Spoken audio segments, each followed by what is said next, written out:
when it comes to security, everything comes down to access. Everything comes down to your identity and how you're managing it. When people are breaching systems, what are they doing? They're breaching credentials. You know what I'm saying? People are always looking for credentials or trying to elevate their access. It always Yep. any type of exploitation comes down to this. So I was like, this kind of encompasses everything. You know what I'm saying? When people are It's the origin. It's at the center. yeah, it's like if somebody's doing a pen test, what are they trying to do? They're trying to compromise and elevate their access. When you're on the blue team, what are you trying to do? Make sure people can't breach and compromise access. So what's going on, everybody? Welcome back. It's your boy HD, and this is the TechTual Talk podcast. This is going to be, I believe, episode, I don't know, it's going to be 54, 55. And listen, don't get mad at me because I don't know, but I'm pre-recording some of these things. So when you watch them, I did it already. But man, this episode is great, man. We have none other than J.K. Swopes, and he is an IM engineer, and that stands for Identity and Access Management. And in this episode, we talk about when he got his first computer, what he first did to how he got into tech. He took some time off from tech, then got back in 2 years ago, at a older age. And so he wants to tell people about how, don't worry about your age when you're trying to get into IT. So this is going to be a great episode. And without further ado, let's get to it. Yo, man. So you can correct me if I'm wrong, but it's been close to like 2 years, I think. I think when you were getting back in the game and doing some stuff on YouTube and LinkedIn as well. I could be wrong, but I think it's been close to 2 years. yeah, I remember everybody when I started what I was doing. Yeah, it was about probably around 20. Yep, about 2 years, right before the pandemic. Yeah, it's crazy. It don't seem like it's been like 2 years. It really doesn't feel like I started this YouTube and podcast in 2020. Everything been going like so fast.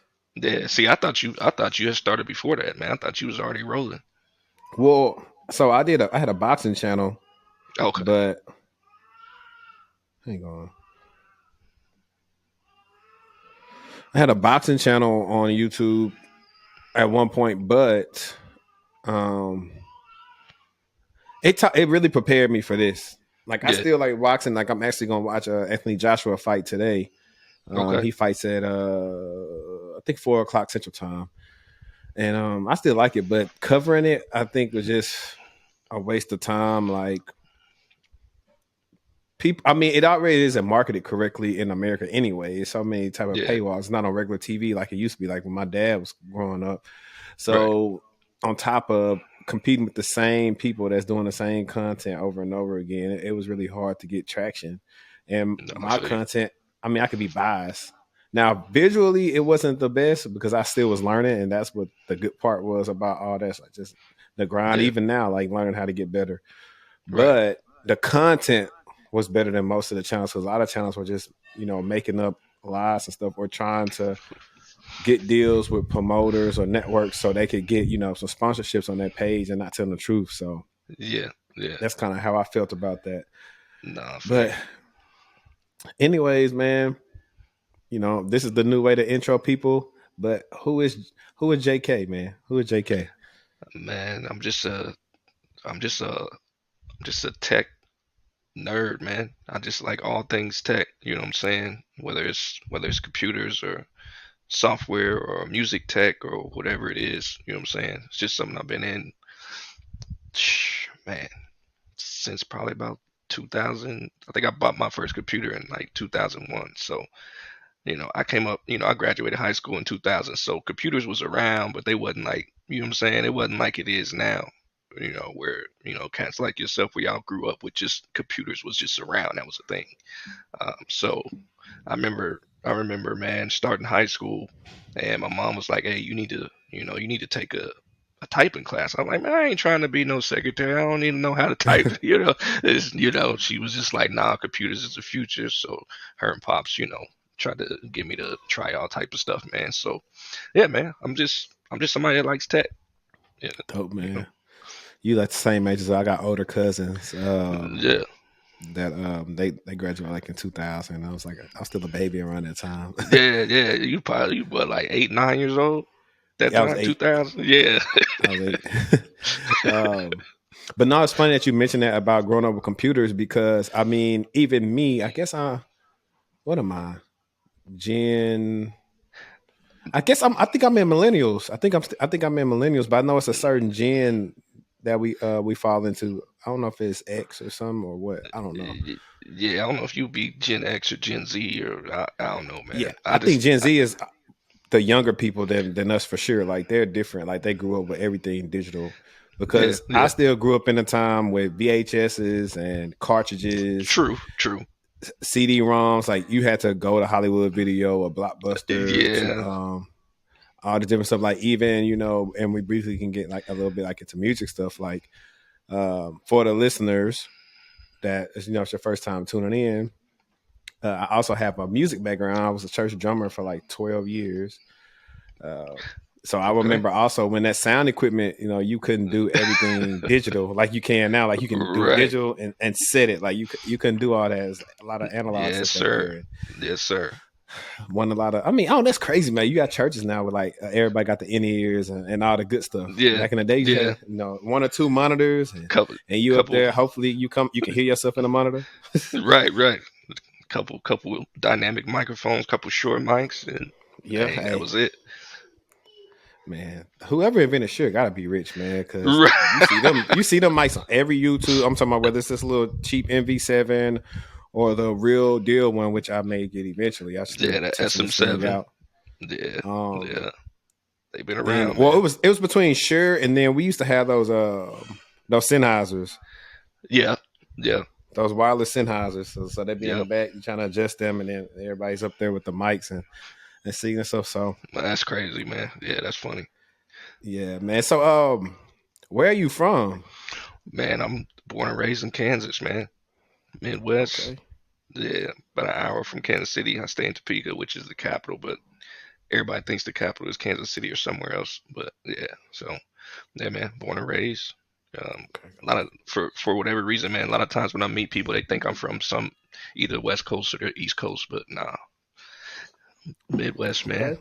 Yeah, straight up. So you what they are, the Jayhawks? I think they the I Jayhawks. mean, yeah, KU's like 20 minutes away from me in Lawrence, but I mean, I'll watch them here and there, but I ain't crazy like that about them. They cool Yeah, though. I feel you. I Yeah, feel you. yeah. No, man, it's dope, man. So let's talk about a little bit of after. And granted, I actually do want to know, like, uh, let's talk about after 2000, right? Like after high school, and after you graduated, a little bit, like, not too much about what you were into, but Yeah. after you graduated, did you think you was going to do something with computers or what? No, man. Like to be honest, like when I was in school, like I said, my parents had me trying different stuff, so I did this thing like junior and senior year where I went to school half the day, and then I went to a technical college half of the day, and I was in like an electronics technology course. Like they didn't have a computer course or anything like that. So I was doing stuff like PLCs and circuit boards and all that type of stuff. So I thought I was going to kind of do something like that. And when I ended up graduating, I actually became a commercial electrician apprentice, whatever. So I was out, what I'm saying, doing stuff on power plants and all that high voltage and all that type of crazy stuff, man. And my wife, she wasn't too thrilled about me being around that type of stuff. You know what I'm saying? But Yeah. it came to a point where I just kind of got bored of it. But like I said, in 2001 is when I bought my first computer. It was like a compact something, man. I bought the whole package, and I was Hey, shout always out to yeah, the Compact. That was our compact, yeah. Hey, Yes, shout out to sir. Compact. Everybody had the So Compact computers back in the day. yes, yes, indeed. I remember buying that joint from Radio Shack, man. Went home, hooked it up to dial up and started, just messing around with stuff. And I think from trying to keep that thing running, or cleaning viruses and the normal stuff, man. Just trying to upgrade it, add CD-ROMs, trying to burn CDs, all that type of stuff. I just started getting interested into computers, man, and it was probably around 2004, 2004. I think I ended up going to like a tech school for it was supposed to be a computer program they lied to me, man. Like they got me into the program. And they was like, yeah, it's an electronic slash computer program. So you're gonna learn electronics for this, this semester, and then you're gonna get into computers, and you'll get into networking. So I'm thinking I'm gonna get into computers, networking, and all that stuff. So it was the same type of stuff, kind of like what I did in high school, building radios and more PLC stuff, and then we end up getting into computers and building our. We did a class where we built our own computer and did A plus and all that stuff, and that's kind of when I got the bug. So I was around 2004. I got the bug for like A plus, but they never end up adding the networking portion to the course. You know what I'm saying? So I did A plus, Yeah, and then I ended up finding another school that did like security plus and network plus and different things like that. And yeah, that's kind of how I got into it. I think probably like 2005 is when I got my first IT job. So yeah, nice. yeah, it was. I'm I didn't finna have get a some college. gunshots to the dial up real quick. Yeah, man, Cause bruh. Gen Z don't know that struggle about that dial Yeah, up, man. You go to the not at store and get all.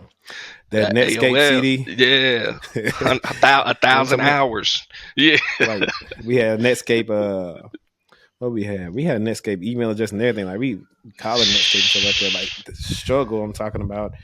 You want to be on the computer at the house, and my mom was, picks us up and say, "I'm trying to use the phone," so now you gotta facts. wait or Yeah, yeah, 'cause we didn't really like, have like cell phones and stuff like that, man. So it was like we still had a house phone. So it's like, man, yeah, the wife like you know what I'm saying, you can't be on the internet all day. You know what I'm saying? Like, right. and I know I'm my in there trying to figure cousins. stuff out. Yeah. Go ahead. They end up setting up my uncle ended up setting up two lines. So like Yeah. the line that they use that one, and then the free line, Yeah. so people could call the regular Yep. house phone. Because like, Yep. man, it's Second number. crazy. Like when I think about how slow dial up was when you were actually trying to do Bro, something on the internet, like it was crazy. bro, it was ridiculous. I don't even understand how we did it, man. You know what I'm saying? Like, Then back then, so around the same time, well, a little bit after '04, I want to say around 2004 is when we got our first computer at the house. yeah. Yeah, I had that computer all from that time all the way up to pretty much senior year in high school, and I'm the one that messed that up. I Yeah. think if I go back, let me clip this. I think this will be a good story time.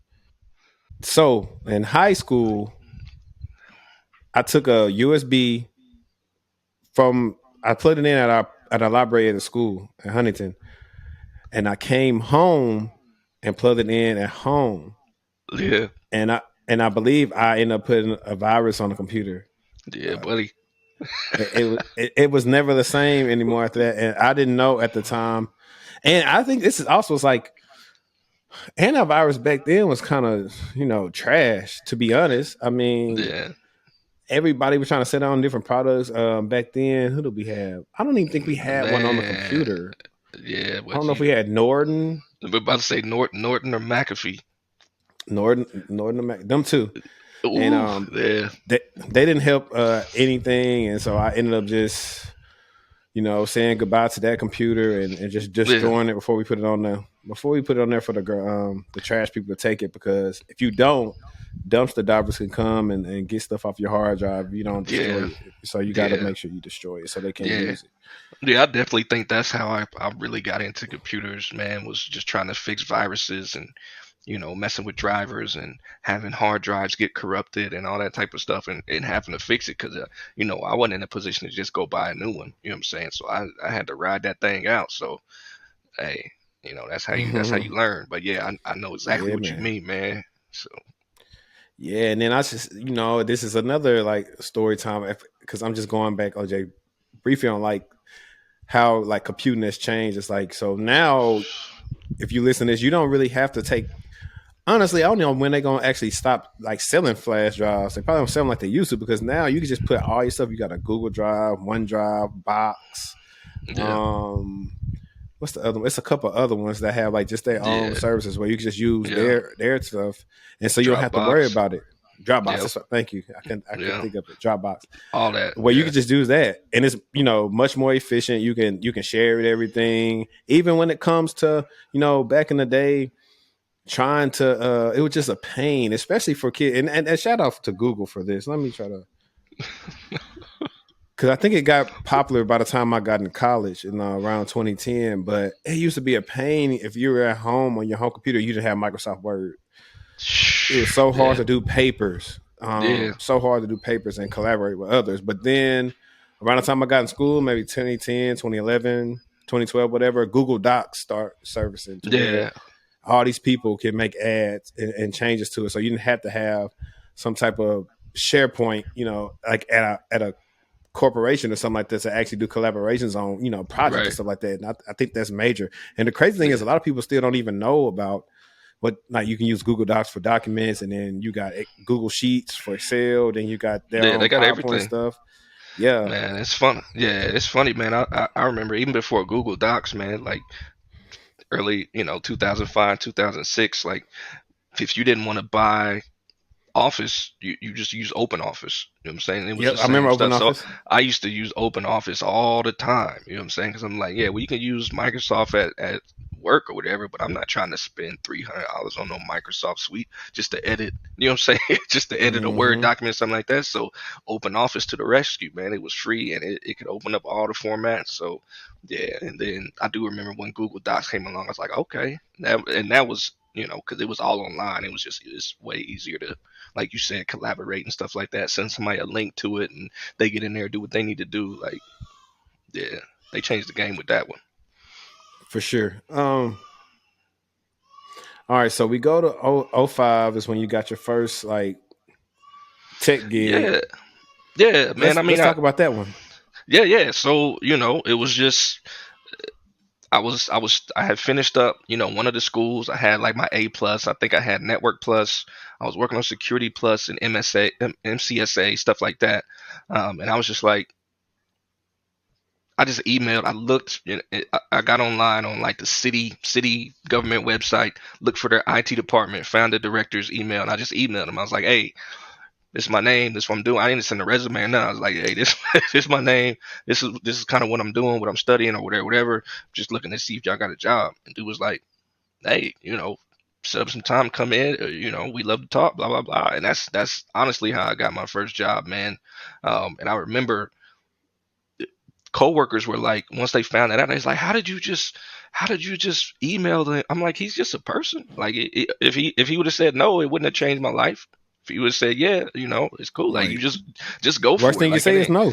That's it. You know what I'm saying? I'm like, but they was just like, oh, I can't believe you did that. But yeah, that's how I got into that. So that was like a help desk, job running around the city, fixing computers for different government agencies and stuff like that. And from there, I kind of progressed to from help desk to system admin, end up getting my MCSA and all that type of stuff, and then eventually ended that position as the network engineer. So I was managing all the switches for the pretty much for the city, man. So you talking about fire stations, police, stations, police cars, so we was doing VPN stuff inside the cars for their devices, and then all like the, people processing your water, all that stuff. So water plants, all that. It was managing all the switches and the fiber networks and stuff for everything. So yeah, it went from, and that was just off of an email, man. You know what I'm saying? Just Yeah, like, hey, man. let me get a job. This is what I'm doing, and then just progress once you get in there. Man, let me see. Let me give you this for that. Um, because what you did is what I tell people to do in the book. Like, it's just not enough to apply and something like that. Like the fact that you even emailed him and told Yeah, him about yourself really, yeah, told that him a lot. yeah, Versus, yeah, you have to actually interview and tell me about yourself. Like, you already did kind of like the groundwork, yeah. Because they and that's how I wasn't, teach they clients wasn't, to do. yeah, they wasn't even hiring for a position. You know what I'm saying? Like they didn't have anything listed, but I was like, let me see what's up with the city. You know what I'm saying? I figured, city, it might be a good job, government job type situation, whatever. I don't know. Maybe they might need some help. So I just emailed them, and they brought me in, interviewed, hired me on, and then it was, that was it. It was one interview. It wasn't no whole bunch of interviews back then. You know what I'm saying? It was just, hey, here's an interview, here's the team, how much you want to get paid, blah blah blah. Let's go. You know what I'm saying? Yeah, Um, and I think for the city roles, they normally kind of will tell you on the job description kind of what the range is for the pay range for you, Yeah, right? they would, but this one was, I mean, basically They they made it had to for you create. then, right? Yeah, yeah, they because they wasn't hiring. You know what I'm saying? It's like, oh, we could kind of use some help, in this area, but they didn't have anything listed, so there was no job description. There was none of that. They was just like, we could use some help, on the help desk, and it was more just like, it wasn't like a help desk. It was like we were service technicians. Like, we had our Yeah. office, but we was always, running around the city to different places. Like I said, in fire stations or in the police stations or water treatment plants, community centers, like all that stuff that you can imagine is ran by the city. They got people that need to manage their equipment. So it was cool, man. You know what I'm saying? They pretty much let me get in there and do whatever I wanted to do as far as what I wanted to learn and stuff like that. So I was able to quickly go from, like I said, help desk to being a network engineer. And even the network engineer, there wasn't a position for that. It was just like they had to come up with a position and write a description and you know put it in the matrix, that whole matrix, like you said, where they had to, where are we going to put this at in the matrix? Because government, they just got them steps. It don't matter what it is. Once you get a job classified as certain thing, then it's only a certain amount of steps you can. You know what I'm saying? You know how it goes. So that's how it was, man. But I mean, it was cool. Yeah, I mean it's crazy Yeah, though because you just laid out like a lot of the stuff that the city does relies on like IT.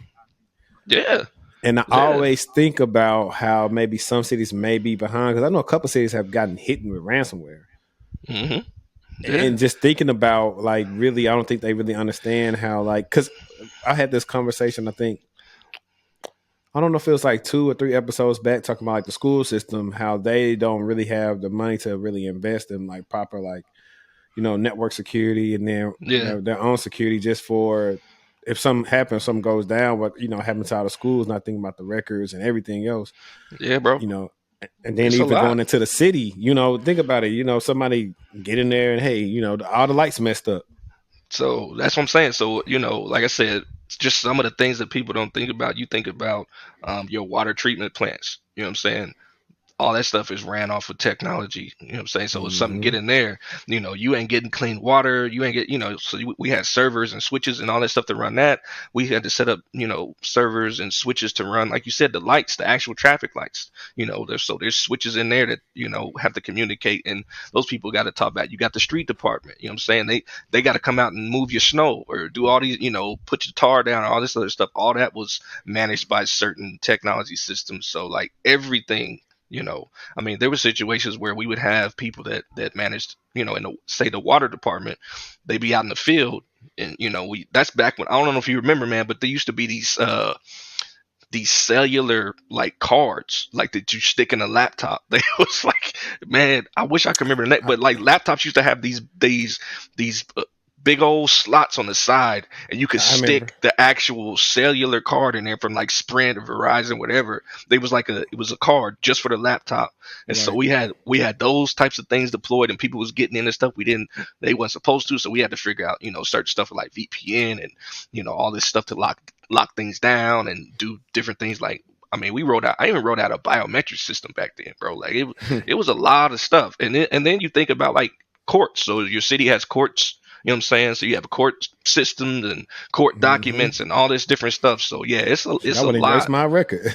Yeah, yeah, it's a lot. So It's a lot, yeah, man. man. Yeah. So after that networking engineer role, um, did you go somewhere else, or is that when you decided to do music?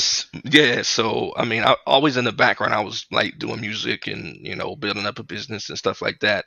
And I did the network engineer role from like 2005 to about 2012. But at the time, we had 3 kids, that younger kids, so I was missing a lot of stuff. Like, I'm getting home late in the evening after they done been in school. They don't want to talk about school when I'm getting home and stuff like that. So I wanted a little bit more freedom. So yeah, about 2012.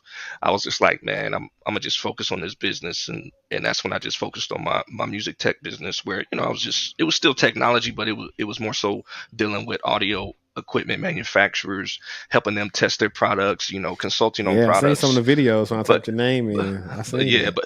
but then on the back end, from the business side, I was building up my own website. So I'm still managing servers, still integrating with AWS. I built like, 3 different membership sites where people can learn different stuff. So I'm doing IAM, what I'm saying, all this type of provisioning and different things like that. So I still was, you know, in IT. I still was managing that type of stuff, but it was just wasn't in a corporate situation. You know what I'm saying? It was just a little different. So I did that for, man, from 2012 to 2020, man.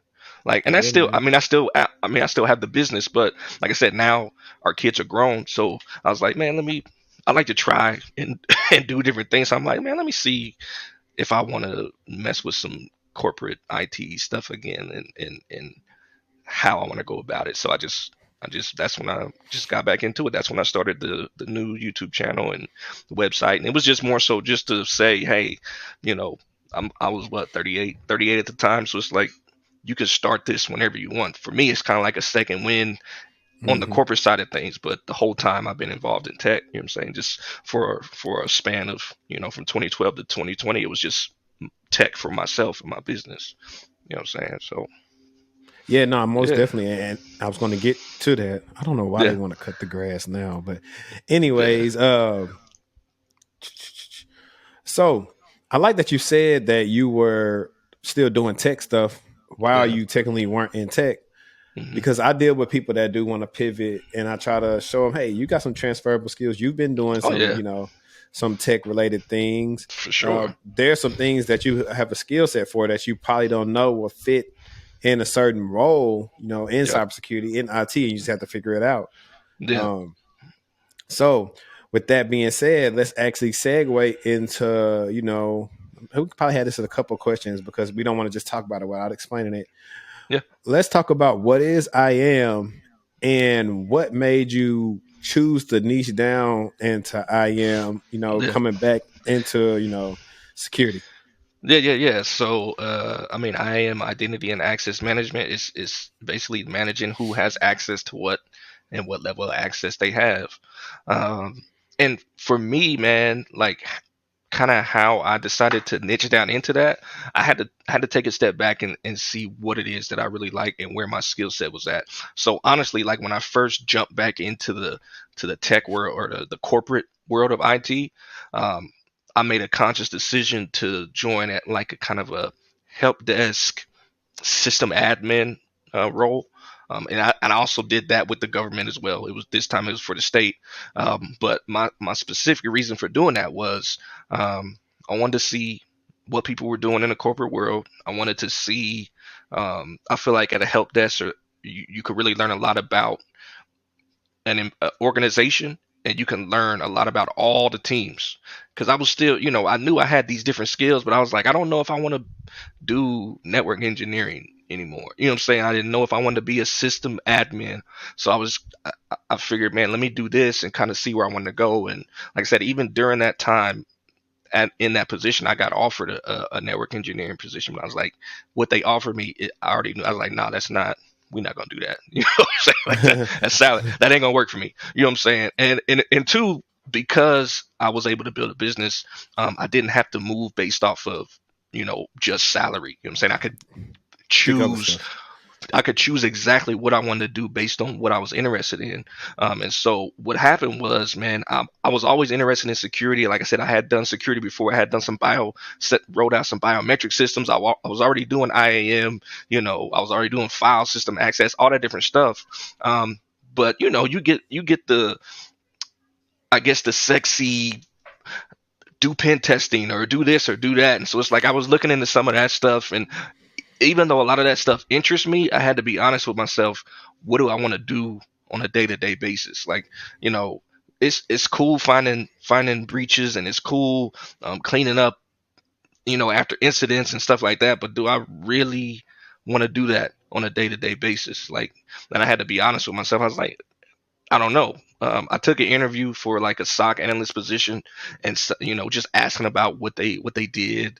And I would do stuff like you talk about all the time. I would talk to, like, soon, probably the second week after I got in that state position, I was emailing like the network the network team. I was emailing the security team. I would talk to them and ask them what they was doing, what type of tools they were doing, what type of skills they needed, all this different stuff, just to kind of see what they were into. And I would talk to them about stuff. So I even just took a interview with one of them for a SOC position, and they was asking me about things like Splunk and different tools and stuff like that. And I was like, oh yeah, I mean I seen Splunk, but I hadn't used it at that point. And Hmm. so when they did that, I was like, well, if I really want to get into some type of security, I probably need to get a few different tools under my belt. So I went and got Splunk certification, you know what I'm saying, just to learn it, just to Yeah. see what it was. And I was like, yeah, this is cool, but I don't know if I want to be looking at Splunk all day. You know what I'm saying? I don't know if this is something that I would want to do. So for me, having the ability to just kind of try things and learn and see what I wanted to do, I took a step back and I was like, I don't know if I want to be in a SOC. I don't know that I necessarily want to be a pen tester. I was like, what do I like to do? And I had to even just look on what I like to do in my business and everything. I was like, it always came down to I am managing people and basically managing their access. So like even when I was running my business or when I was building a business, yeah, it was like say for example, building a membership website. I had to build that from the ground up. So it's like you have to build it, then you have to build the levels that you want people to get access to when they join and all these different stuff. That's the stuff that was interesting to me. You know what I'm saying? So it was just like when somebody gets access to something, what level of access do they have? And how do you make sure they don't have access to more or less than they need? Mm. And for me, Access creep. yeah. So for me, that was the thing that excited me. So I was like, man, let me kind of niche down into this and see where this fits in security. Because for me, in my honest opinion, like when it comes to security, everything comes down to access. Everything comes down to your identity and how you're managing it. When people are breaching systems, what are they doing? They're breaching credentials. You know what I'm saying? People Mhm. are always looking for credentials or trying to elevate their access. It always Yep. any type of exploitation comes down to this. So I was like, this kind of encompasses everything. You know what I'm saying? It's, When it's it's people are, it's the origin. It's at the center. yeah, it's like if somebody's doing a pen test, what are they trying to do? They're trying to compromise and elevate their access. When you're on the blue team, what are you trying to do? Make sure people can't breach Cause and compromise access. So right. it's Cause like it all. I am what fit in the if I'm saying this correctly, I am what fit in the confidentiality part of the CIA uh triad or whatever they call it. Cause that'd be Yeah, I mean, confidentiality, right? yeah. Yeah. I mean, it honestly, it depending on what area you're in, it could cover all of them. Yep. So you think about all of them. You think about confidentiality. You think about integrity. You think about access. All of that. You know what I'm saying? It can be encompassed from an IAM standpoint. That's why I like it because it covers so many things. Like you get to dibble and dabble in so many areas of cybersecurity. And two, the thing that's interesting is IAM wasn't always looked at as a security thing. Like a lot of people don't understand. That's why I want to talk about it more because a lot of people don't understand that they're already doing IAM. Like they may not be doing it Hmm. from a security perspective, but if you're in HR and you're onboarding people and you're managing their access to, you know what I'm saying, what they get when they get onboarded and what systems they have access to, you're not even in IT, but you're doing IAM. You know what I'm saying? And Yeah. Facts. yeah, so I think sometimes a lot of people don't look at, like you said, those transferable skills. Um, Even if you're doing physical security, you may just be in charge of managing them fob keys that people get access to, what buildings they get access to. That's Like I said, big. that's still part of IAM. That's still part of access. That's still use. So you can definitely transfer into those areas. The cool thing about IAM is when it gets coupled with security, um, those salaries raise up. You know what I'm saying? It looks a little different if you're doing IAM in a security space versus just doing IAM in HR. So I always try to talk to people like, hey, you can definitely pivot into this. You don't have to be, you know what I'm saying? You don't have to come from a network engineering background. You don't have to come from a system admin background. You don't have to come from a IT background when you're getting into IAM because there's a lot of different areas that it covers. Like I said, whether you come from HR or physical security, building access, all these different things, it's still the same stuff. You're still deciding who gets access to what. With HR, you're deciding what type of birthrights are they getting when they join. All these different things. So you understand the concepts of IAM, and you can pivot that into, if you want to, you can pivot that into a cyber security career, man. And so for me, it was just like that's what I actually enjoy. I enjoy everything about that. And so I was like, man, let me just kind of niche down into this. And I really didn't see a lot of people talking about it because it's not sexy, but it's like you said. At the end of the day, it's the foundation of everything when it comes to security. Everything, like everybody has to go through it. You know what I'm saying? Yeah, no, no, And no. that's yeah.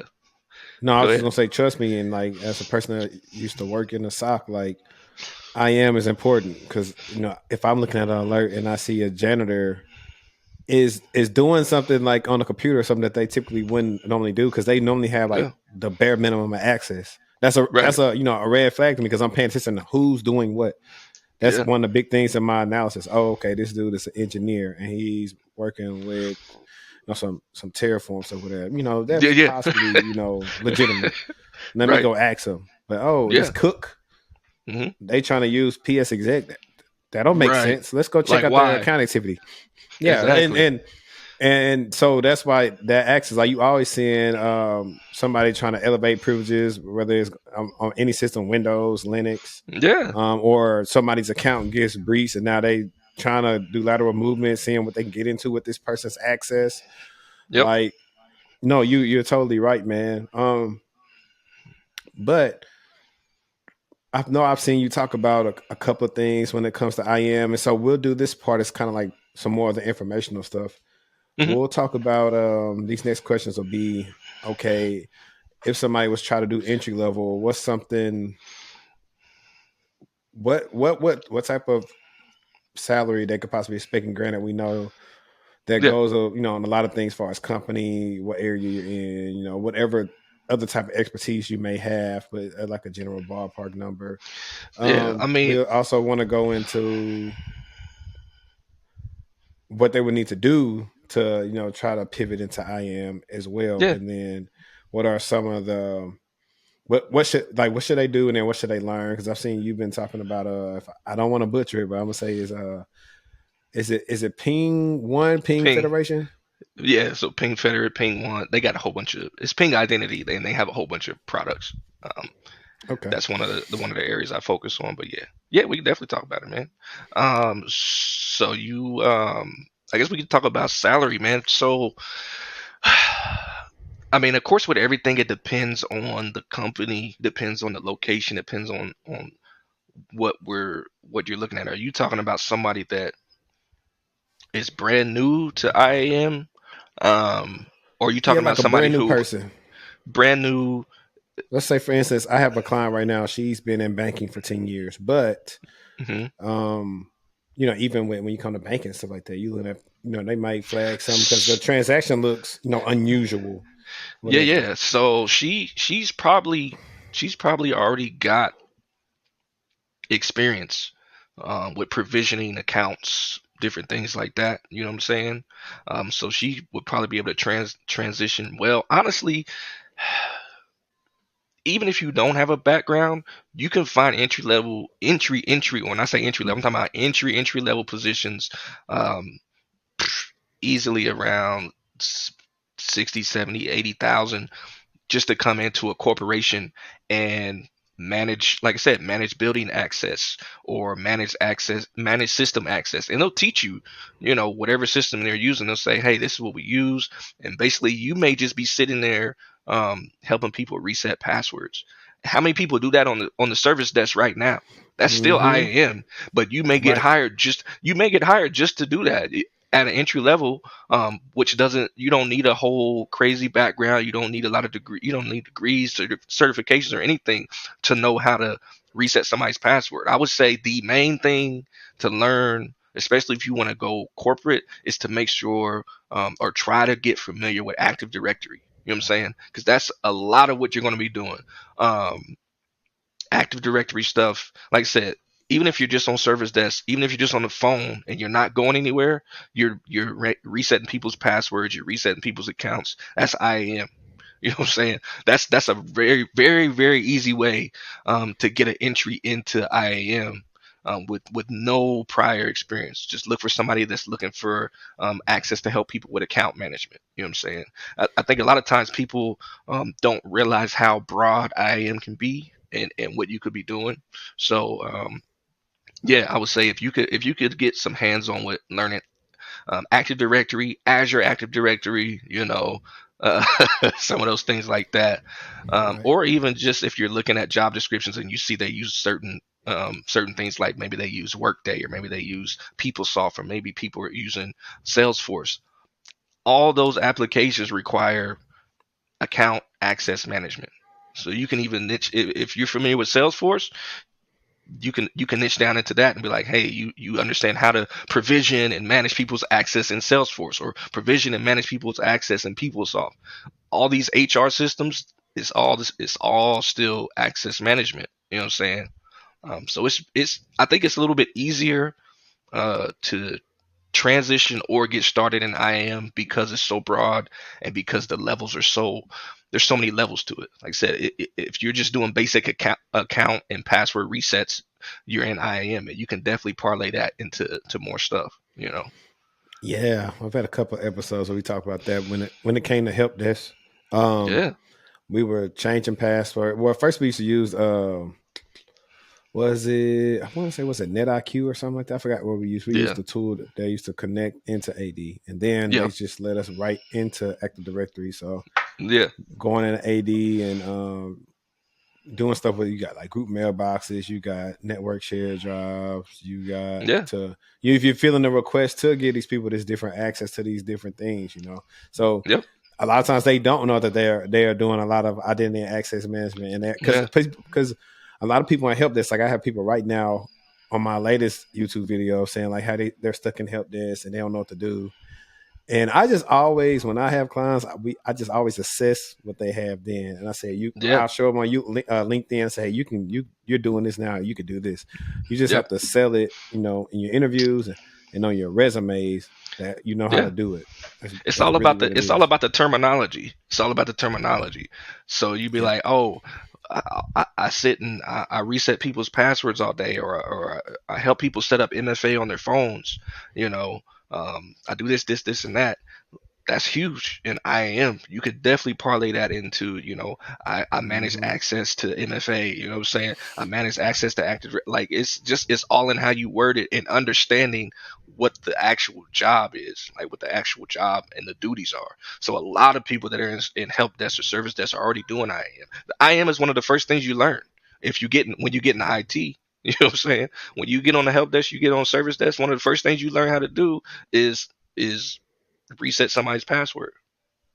Hmm. Like like Not to that's it. mention, even on the other hand, like even the background information, hey, making sure who I'm talking to is that Yep, person, making sure their stuff makes sense in there, yep, making sure that, hey, if they do need to reset, their MFA password is the stuff that they have in there. Can they get that code to where it needs to go?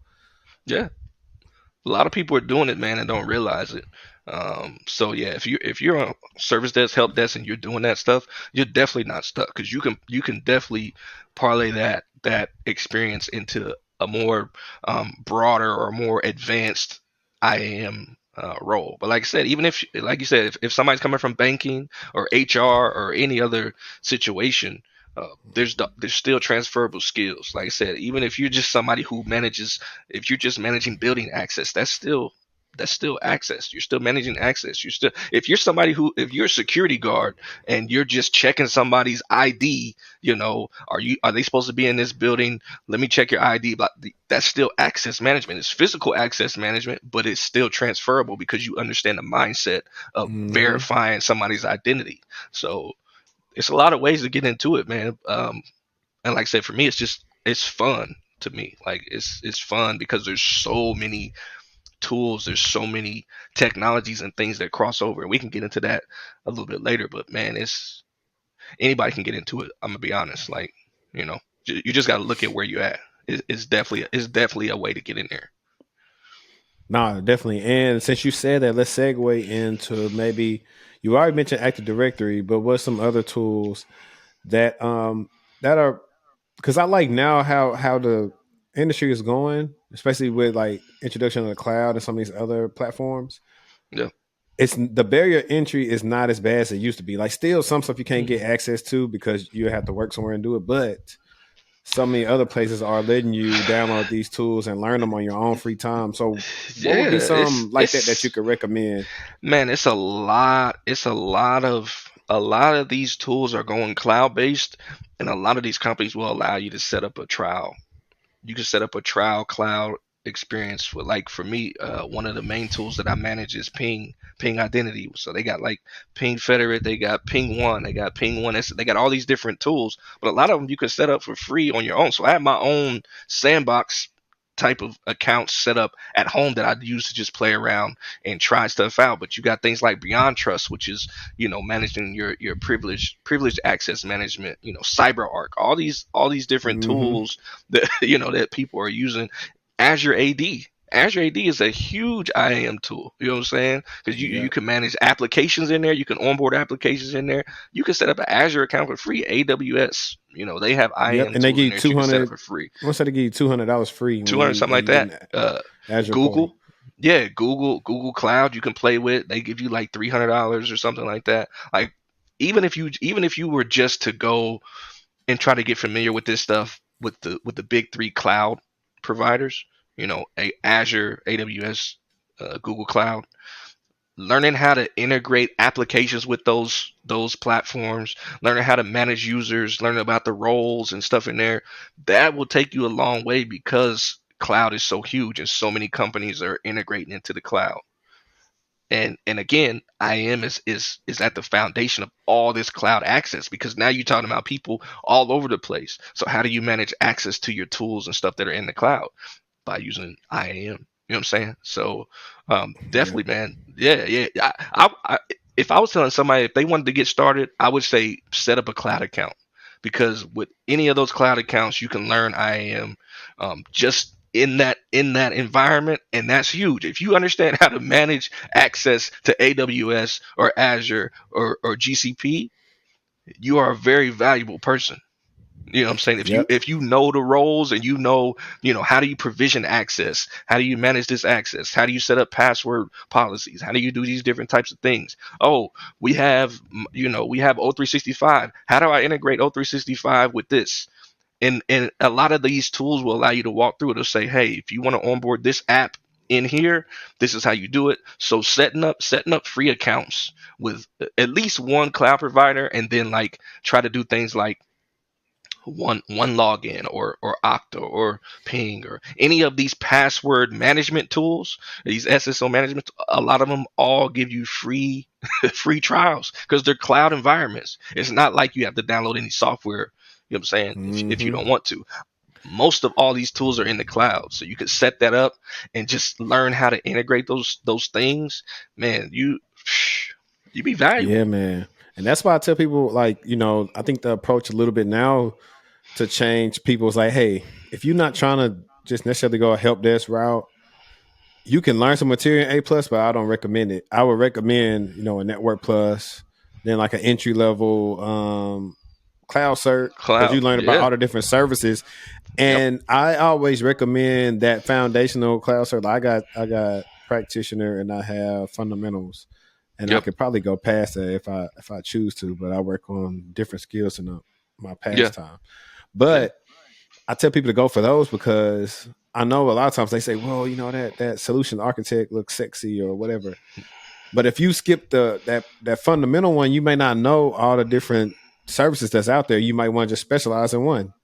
right, yeah, yeah, And definitely, especially when you man, go with IAM, yeah. um, if they got the different labs that walk you through it, and then you can just start building off of what you learn in the lab and just start doing stuff. That's That's really it. what I And, do. I do well, one that's lab and what then I build off of it. that's it. And the labs are you're actually doing it. Like if you go set up an AWS account, and you follow the recommended best practices, you're gonna have to set up IAM, and you have to set up a proper IAM and policy just for yourself. You just for Hmm. yourself, you got to set up, because they're like, you shouldn't be accessing this with your root account. You should be setting up a Yep. user. That's IAM. You know what I'm saying? So you're gonna have to do that off top. Yeah, So man. And yeah, funny that you say that because that used to be alert. It's like, hey, somebody just logged on as root. And some Yeah, man, who is this? And it, and it's a thing too. What people don't know is that hey, we seen the log. It's we gonna see show it. us in the ARN who the person that was actually using root, so I Yep, can go figure out who it is. yep. So yeah, man. I think I like I guess with yeah, I am with fit in what governance or compliance, or would it be in all three? Honestly, It's honestly, man, it's all of that. It depend like, and that's why it's so. That's why it's so, because think about, like governance, managing, um, just the whole life cycle of a user, making sure that's governed properly. Like what happens when they get onboarded, what happens when they move positions, what happens shoot, when what they happens when they leave. leave? Yeah, because is the account still out there? Is it still a set? Saying all those different things, Right. or compliance. How many people have access to this type of data? You know what I'm saying? How many people have Mm-hmm. access to this tool that has access to this type of data? Can you run a report on that? Can I get a report to see how many admins we have here? Or like it covers so much. You know what I'm saying? So it's so many different ways. If you want to get into IAM and you don't want to be super technical, you can still do it from a governance or a policy perspective. You know what I'm saying? If you don't want to be hands on and you want to, like you said, go more the governance route, the compliance route, you could still have an IAM background for that. You could be somebody that just goes through and checks their cloud environments to make sure that people aren't accessing things as root. Make sure that people don't have stale credentials or keys or private keys out there. Make sure things are being rotated. All these different types of things. And again, that's why I love IAM, because it's so wide and there's room for everybody. You know what I'm saying? And the knowledge that you have, even just from a people management perspective, can translate. Even if you've never done anything technical, if you understand managing people and managing access to things, then you can definitely thrive in IAM, man. Um, and there's definitely more technical side of it. There's Yeah. definitely more, more technical side of things that we can get into that if you want to. But yeah, yeah, it would fit in all that. No, I think we can do another like part two or some of like Yeah, the I'm more down. technical stuff because I Yeah, think now I think we've piqued a lot of interest today just yeah, on I am this part of I am for yeah. people because if It's we just a start getting general. into the weeds more, they might get lost in here wah Yeah, wah wah wah wah wah right. and not know what's Yeah, going on. yeah, But no, I just feel like I am is like a field that doesn't get talked about enough, but that's vital to any organization, and that a lot of people, like you said, can do. yeah. And I just like to push for like I'm seeing more and more I am engineer roles and stuff like that on LinkedIn, and I think that's pretty dope. Um, Hmm. but Well, you think this is what about I'll it, say. man. You, Yeah, you go think ahead. about you think about all the breaches that we're having now. You think about people, working remotely is becoming more normal for more and more people. Well, how do you think all that gets managed? Just through Hmm. IAM. You still got, you know what I'm saying? Like, because you gotta be able to make sure that the people who's accessing your network from wherever, are they who they say they are? You may start a position and the person may never come in physically for you to identify who they are. So how do you do that? What's the process Hmm. behind that? How are we gonna get the I-9 documents? You know what I'm saying? How are we gonna do all that? You know what I'm Yeah, saying? man. Trust You may me. have to. So And sometimes, look, companies that do meetings figure, hey, man, it's a different person that I interviewed. Like, it's facts. it's a Yeah, it's a lot of stuff going on with that. I've talked about it enough on previous podcasts. But yeah, I'll touch on something you said in the beginning. It's like, hey, you got back into the swing of things because you also want a second win, but to show people that it doesn't matter your age, you can still, yeah, come back and do this. yeah, Um, what would be something else that you would add to people? Because I do get a question. I've seen questions sometimes where people ask like, "Hey, are they too old to do this and that?" And I would say like, no. Like I know, plenty of people, that may be, a little older than me that decided this is what they want to do now. I'm like, no. I'm like, because the industry never stops expanding, so it's not like yeah. as long as you have, I tell people all the time for like doing anything tech related, as long as you have the will to keep on like learning new stuff or whatever, you can fit in anywhere.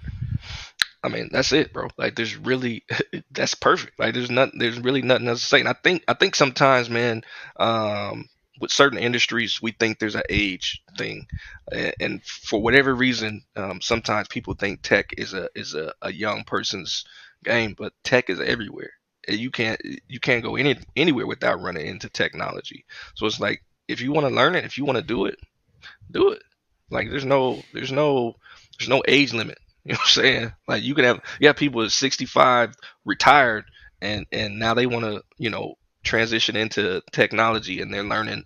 They may want to learn how to code. They may want to learn cybersecurity. It doesn't matter. If you want to learn it, do it. And there's so many resources out here for you to be able to do it now that it doesn't matter how old or how young you are.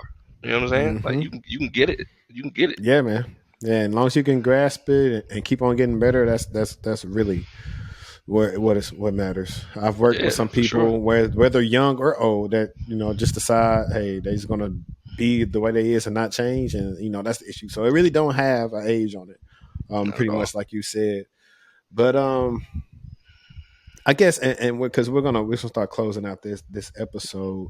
Yeah, cool. Outside of that, for the listeners, what would be two or three things that you could leave them with? If they are a person who probably is identifying like with you, like kind of want to figure out, hey, what do I want to do? Like, hmm what are some things that you want to probably reiterate for them to do to figure out what they actually want to do in tech? Man, you got to be honest with yourself. Don't just go after what you think looks sexy and what everybody else is saying is where you need to be. Like you got to be honest with yourself. As much as I like pen testing, the idea of it, or reverse engineering code and all these different things, I had to be honest with myself. I don't have a coding background, and I don't know that it necessarily interests me. So I didn't want to go that route. Do I want to be looking for breaches all day? Not necessarily. You know what I'm saying? Because that's a different, you already know, that's a whole different level of, hey, something happened. We on this thing for 36, 72 hours straight. You know what I'm saying? So you got to think about how you want your career to be, what type of work you want to do. You got to be honest with yourself. Like I said, take evaluation of yourself and look at the things that you like. And I guarantee there's going to be something within tech, um, that fits your skills and the things that you want to do on a daily basis. Don't just look at the money first. You know what I'm saying? Because if you do that, you can find yourself in situations that you just don't enjoy. You know what I'm saying?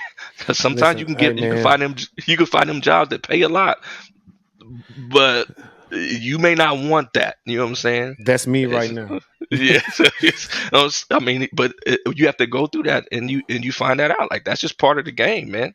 Um, Hmm. so yeah, if you could spend some time and trying, and sometimes it takes experiencing something to know that that's not what you want to do. So don't feel bad if you don't figure it out and you get into a situation that you don't like, because guess what? As long as you wake up and you got breath, you can change that. You can do something different. You know what I'm saying? So yeah, I would say the most important thing, man, is just to try to find something that aligns with your skills and not worry about what everybody else is doing. Like I said, for me, IAM ain't seen as sexy. It ain't seen as, you know, they ain't doing movies about IAM engineers. You know what I'm saying? At the end of Hmm. the day, we are the foundation of everything. Every Anything that's trying to be breached, anything that's trying to be hacked, anything that is trying to be compromised, it comes down to the IAM. Either the IAM program or the tools have failed, or the education around IAM has failed to where people have, given up their credentials, all these different things. So for me, at the end of the day, no, I don't care what you're doing. Whether you're trying to access a switch or you're trying to access a computer, you're trying to access a server, you still got to go through the IAM team. Man, look, definitely. And I just want to you throw know? in, even once you go past IM, even for people, like we had platform engineers that are, engineers for like the platform of Splunk, or we use Yep. CrowdStrike or Tanium, hmm EPO. They got to make sure we got the right access. Because if we Yeah. got high elevated access we need to, we could potentially do something bad. Exactly. So yeah, Exactly. everything is, like I said, it's a circle. I think Yeah. it goes in together. Um, for the listeners that hmm aren't watching this on YouTube, how could they stay in contact with you if they had any other questions about IAM, or they want to watch you do something related to IAM? How can they see that?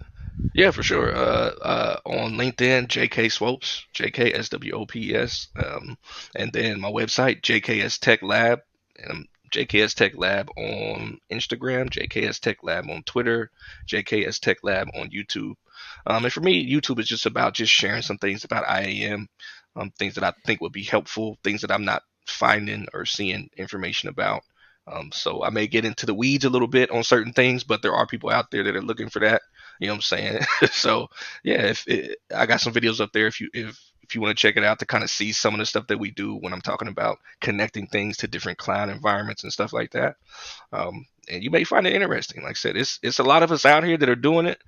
There's conferences out here just for IAM people. We exist. Um, you know what I'm saying? And sometimes you don't really think about us. We try to stay out the way. But yeah, if you're using MFA, if you're using SSO, if you're logging onto the network, like everything you're doing in your job um, went through IAM at some point. You know, you wouldn't be able to access what you're accessing. So from password policies, all that stuff. Yeah, man. So Man, I think this has been another dope, informative episode, especially for the people. I think they'll get a lot of value out of this. I will have all his links and descriptions in the description as well, so you can just reach out to him and tap the button. If you're watching this on YouTube, you know what to do. Make sure you like it, share it out, and if you're listening on Apple Podcasts, Spotify, Google Podcasts, follow us, leave a thumbs up, leave a review. Really helps out the podcast, really helps us grow. And yes, also, if you want indeed, to donate to the podcast or get on the Patreon, those yes, links will sir. be in the description because I have some videos that I plan to probably put out just for Patreon and probably not YouTube like for a while. But Dope, dope. as always, like I say, man, let's stay textual and I'm out.